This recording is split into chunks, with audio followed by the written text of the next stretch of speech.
So we all go through phases, जैसे आपने बताया कि आपकी मॉम की हार्ट अटैक से डेथ हो गई। So I am sure it must be very difficult. या हर एक बंदे की लाइफ में हार्ड टाइम आता है, हार्ड डार्क साइड होती है। या आप आपकी लाइफ में ऐसा कुछ है जो आप शेयर करना चाहेंगे? एक्चुअली मैंने इंस्टाग्राम पे एक पोस्ट लिखी है hmm. About my journey, so it's pinned hmm. With my that backless वाला फोटो। हम्म। सो जैसे मैंने कहा, even if I am coming from chawl, hmm. वो शूटिंग करते करते छोटे कपड़े पहनने की आदत हो गई थी। Initially it was uncomfortable, but जब घर में फादर नहीं होते हैं and your mother, she is single mother hmm. And she is working so hard. वो वैसे अनपढ़, मेरी मम्मी अंगूठा लगाती थी, मतलब उसको कोई भी उल्लू बना के जा सकता था। मैंने खुद बनाया है बहुत बार। You know that mother daughter relationship की, मम्मी को बोलने यस, का यस, झूठ यस। एंड देन पैसे, बट उनको पता होता है। बट जब यस। आप ऐसे बैकग्राउंड से आते हो एंड हार्ड मोमेंट्स लाइफ में ऑलरेडी इतने हो जाते हैं ना, that you become so use to of it.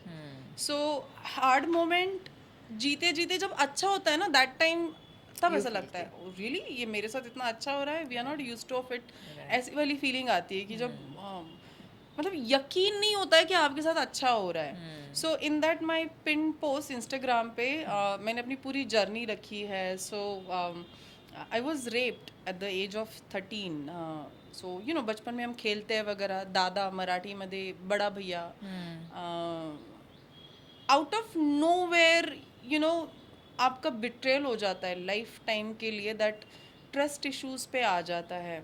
Now I talk about it openly because that nightmare इतनी बार यू नो यू हैव जी लिया है लिव्ड, ना एक हाँ। बार प्रैक्टिकली, एंड देन आपके दिमाग में multiple repeatedly. Times that use to हो गई। So I started talking about it openly after that post.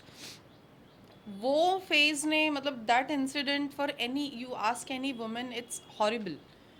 And उस एज में समझ में नहीं आता है क्या हुआ आपके साथ वगैरह। सो आई वॉज स्केर्ड, मुझे डराया था उसी ने कि अगर तूने बताया तो मैं फिर से करूँगा and all. And that too you know, ऐसी मोमेंट जब उस एज में 13 साल में आपको अकल नहीं होती है, बस डर होता है डर होता कि ये एक बार हुआ है, कुछ गलत हुआ है और मुझे ये दोबारा नहीं चाहिए। है। तो उस डर से, आपको दोबारा नहीं चाहिए, यू प्रेफर कीपिंग क्वाइट। बिल्कुल। So I preferred keeping quiet and then वो, उस लड़के को मैं जब भी देखती थी दूर से तो भाग जाती थी। यू नो, जब आप छोटे चौल में रहते हो, राइट। एक ही कमरे में सब लोग जी रहे हैं, वो नेबर ही है आपका वगैरह, आप भाग नहीं सकते। राइट। मतलब रिच फैमिलीज में या बड़े घर में तो चलो आपका अलग कमरा है वगैरह। एंड मेरा बचपन ऐसा रहा है कि हम चौल में, हमारे घर में भी टॉयलेट नहीं था, लाइक लैट्रिन। सो हमें वो जो कॉमन सोसाइटी का टॉयलेट। कॉमन रहता है वहाँ पे, तो uh, उसके लिए तो जाना ही है ना, आप घर में नहीं कर सकते। बट और स्कूल में जाना है, किसी को बताया नहीं है। सो उस टाइम पे मैंने शांत बैठी, मैंने यू नो, बिकॉज कंजर्वेटिव ऐसी छोटी फैमिलीज में क्या होता है ना, कि जब आपके साथ गलत होता है ना, तो लड़की को ही रोक देते हैं। आपको ही दोषी ठहराया मतलब जाएगा। एक तो मैं डरी थी, तो मुझे बाहर जाना बंद कर देंगे इतना पता था मुझे, इतनी तो अकल आ गई थी, because I am working since my childhood, कि अभी अगर ये भले ही इतना पेनफुल एंड हॉरिबल नाइटमेयर हुआ है आपके साथ, वो फिर से नहीं करेगा, उसने प्रॉमिस भी किया है।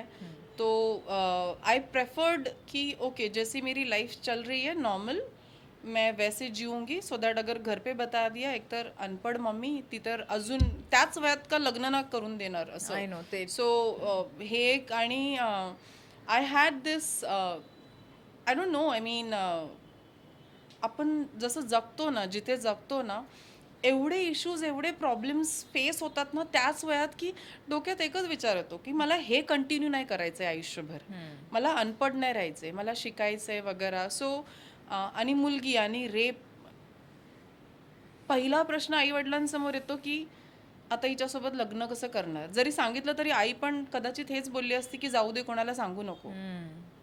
कारण त्या छोट्याशा समाजामध्ये या गोष्टी खूप मोठ्या असतात. राइट. आणि शिक्षण थांबलं असतं.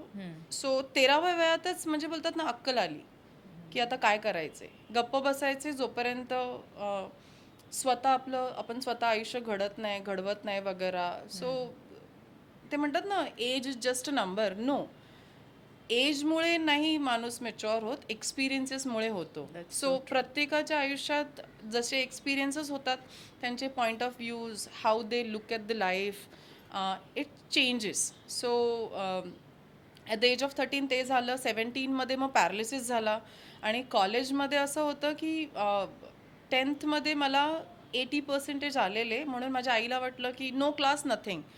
आणि त्यांना असं वाटलं की अरे ठीक है, क्लास नहीं है, देर इज़ नो क्लास, पर जिस टीचर ने एक बार जो बताया उसके बेसिस पे 80% मिले हैं, तो साइंस में एडमिशन लेते हैं. एंड देन कास्ट सर्टिफिकेट का यूज़ करके साइंस में एडमिशन ले लिया, वो दैट गरीब कोटा वाला साइन करके कि बुक्स सेकेंड हैंड लेने हैं, बट नोटबुक्स तो एम्प्टी चाहिए. एंड साइंस का खर्चा इतना होता है कि दैट आपकी अनपढ़ मम्मी बोलेगी या तो घर पे बैठ पापड़ बेलो. आई यूज टू डू दैट पापड़ का बिजनेस, जहाँ पे हम जब 150 पापड़ बेलते थे तभी 5 रुपए मिलते थे. So I come from this background. So and I use to feel like नहीं यार, अभी 10th तक तो कैसे इतना झेल लिया, एंड देन अभी मुझे नहीं रुकना है.